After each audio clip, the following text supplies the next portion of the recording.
Hello, grade 9 students. Happy New Year and welcome to our first ever video tutorial in English 9. So I hope that through this video tutorial, you will be able to accomplish the task that is given you weekly successfully and so that you will be able to learn something while uh, at home. So this time, we are going to learn about casual communicative style or the casual style of communication. So, if you have noticed, there are different ways of approaching other people or communicating with other people. The way you talk to your parents is different from the way you talk with your teachers and the way you talk with the elders in your community. So, the way we communicate has a big impact on how we get along with other people. So, if we know how to communicate well, uh, we will be able to develop better relationship and healthier relationship with other people. So, the fact is, people use different but appropriate language and communication in respect to the people they are communicating with. So, ibig sabihin, ang bawat tao, gumagamit sila ng iba't ibang estilo sa pakikitungo sa kapwa base sa relationship nila sa mga taong to or base sa kung sino yung mga taong to. So, it depends on the situation. So, people may try to relate the level of formality chosen to the variety of factors. Like, for example, occasion. So, sa isang occasion, if you are in a birthday party, most of the time you communicate with your friends that are in that birthday party in a very informal manner.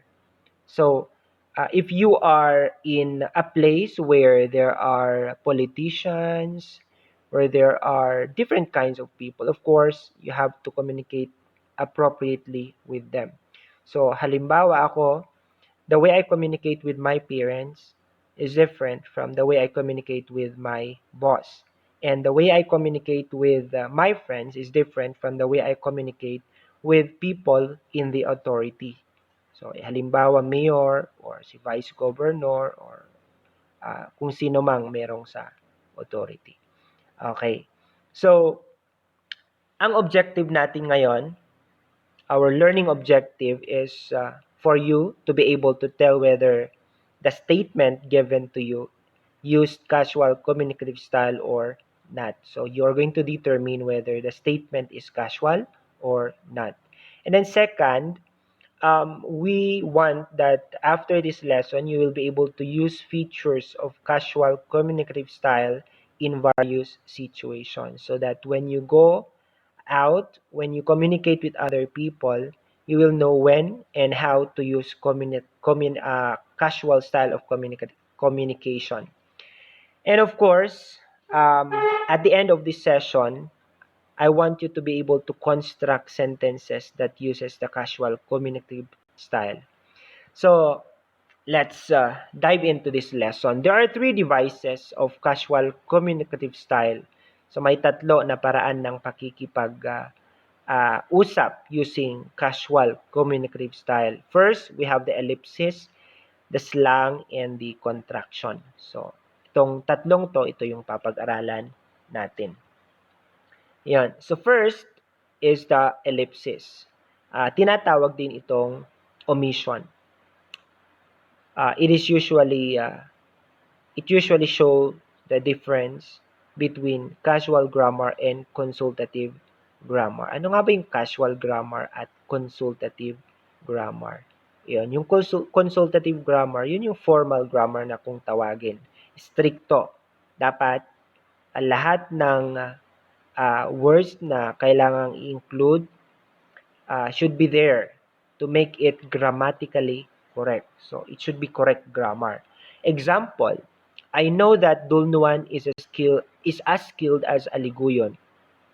Then you look at the next sentence. I know Dulnuan is as skilled as Aliguyon. So what do you notice with the second sentence? The word that was deleted in the casual grammar. So ibig sabihin, sa casual grammar, we can delete certain words as long as the meaning is still there. So let's look at the next example. Are you busy the whole time? You busy the whole time. So you compare that. There is a word deleted again, and that is the word are. So in formal grammar, you have to have a subject, and the subject there is uh, are you busy? Yan, are you? And then uh, in the casual communication, you can delete it. So uh, if you are talking to somebody who is near you, you do not need to mention the name, right? So you just say you. Okay. So that is casual style of communication. Okay. So in short, sa ellipsis, you may delete certain words as long as the meaning is still there. That is casual communication. So the second one is slang. Ano nga ba tong slang na to? So yung slang it is a non-standard word that is known and used by certain groups of people. So ibig sabihin, uh, wala sa standard or wala sa words na andon sa dictionary. So uh, you may not find these words in the dictionary kasi wala talaga sila. These are just words made, formed by groups of people na sila lang ang nakakaintindi. Halimbawa, for groups of teenagers, meron silang certain words na ginagamit na kami hindi namin naiintindihan. So, the groups of gays and lesbians, they have their own words na hindi rin natin naiintindihan. So, yun yung mga yon, yan yung slang na kung tawagin. So, example, I can't believe you said that. You are a savage. So, you look at that word, savage. The word savage refers to someone who roasts people nonstop and doesn't care on what others say.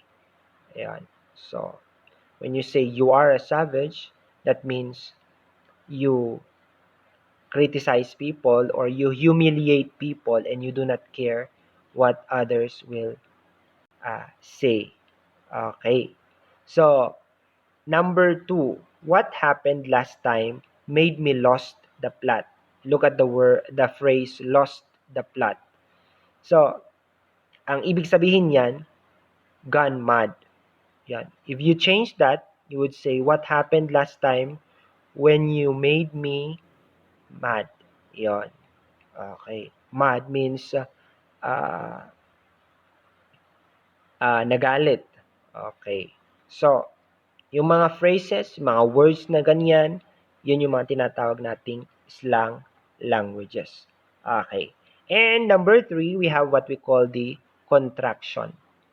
Contraction, it is a shortened version of the written and spoken form of word. Shortcut ito. Words na shortcut. Syllables or word groups. Ayan. So, this is created by omitting certain letters. Ayan. In a word. So, yung mga missing letters na to, these are usually replaced with apostrophe. Yung quit sa taas. Ayan. Okay. So, example. What are they doing? Yun yung isang halimbawa ng contraction. Instead of what are they doing, naging what are they doing? So, na-shortcut yung R. And then next example is, my friend will be joining us later. So, instead of my friend will be joining us later, shortcut yung will. And then number three, it isn't that bad. So instead of it is not that bad, naging it isn't that bad. So shinortcut ulit. Pinalitan ng apostrophe. So yung mga contraction na yan, kabilang yan sa casual way of communication. So dyan ginagamit. And then, actually, we have the fourth one. We have what we call the portmanteau. So the portmanteau is the term contraction and slang words that overlaps with the term portmanteau. Whereas portmanteau word is formed by combining two or more existing words that all relate to a singular concept. So ibig sabihin, itong portmanteau, these are combination of two or more existing words, yan, that are related to a singular concept. Or ibig sabihin, na-combine ang dalawa or tatlo na words pero iisa lang ang ibig sabihin. Example, emoticons, emotion and icon. So the combination of emotion and icon naging emoticon. Ayan, to refer to what you use in your cell phone kapag pinapakita nyo kung anong nararamdaman nyo through the symbols in your phone. So you also have spoon fork. Ayan. So spoon plus fork naging spork. Okay.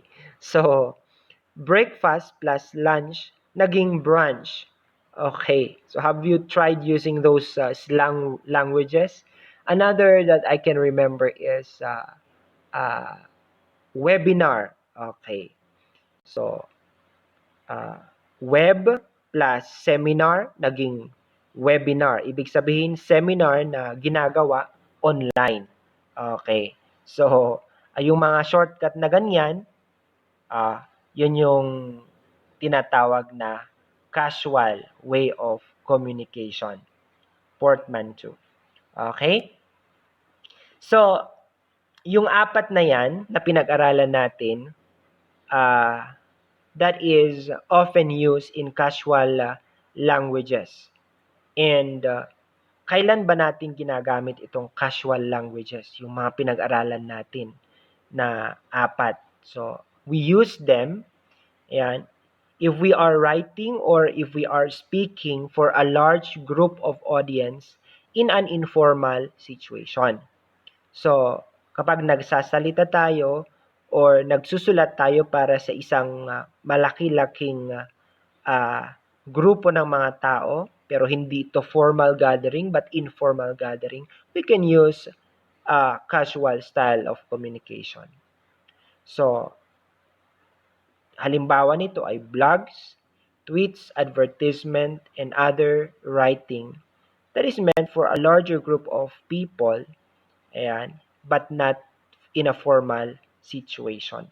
Okay. So, next. With whom can you speak casually? Kanino ba tayo dapat makipag-usap ng casual?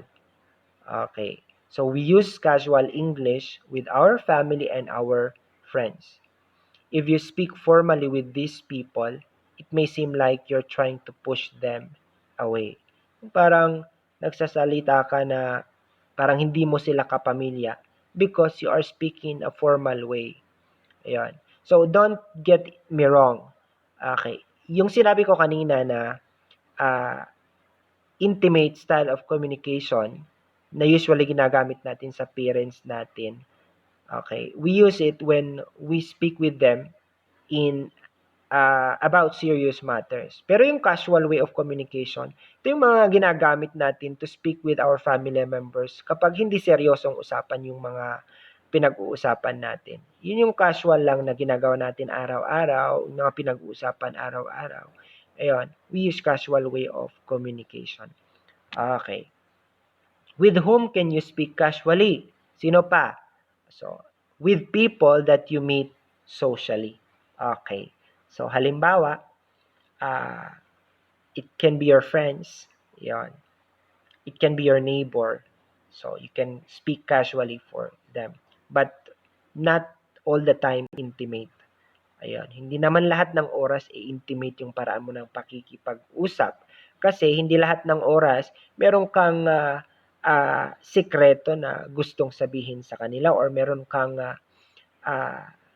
deep na ah, feelings na gusto mong i-share sa kanila. Okay. So, yung casual language kasi it sounds friendlier. Ayun. So, isa pa, you speak casually with people who are working for, whom you are working for or serving you. So, ako, I'm working for the school. I speak casually to my fellow teachers, uh, including you as student.